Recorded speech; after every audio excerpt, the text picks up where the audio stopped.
So this hedgerow here is just bursting to life. I'm afraid I'm going to get splattered on any minute by the birds nesting above.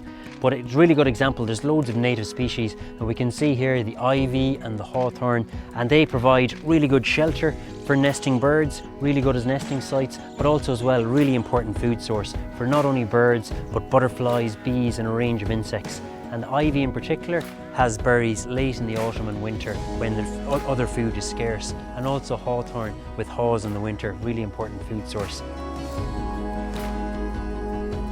And just the ground cover we can see, really good. There's loads of diversity of plants and dense as well, excellent habitat for small mammals.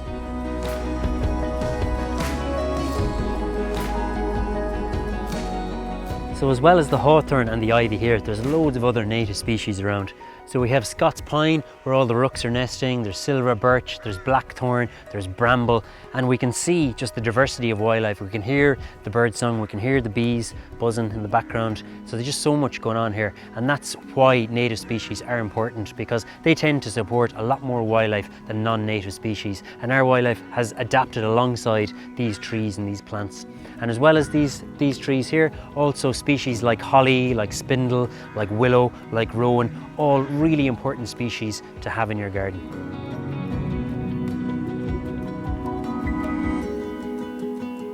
Gardening for biodiversity is all about creating mini habitats in your garden and trying to replicate natural ecosystems, many of which have been lost.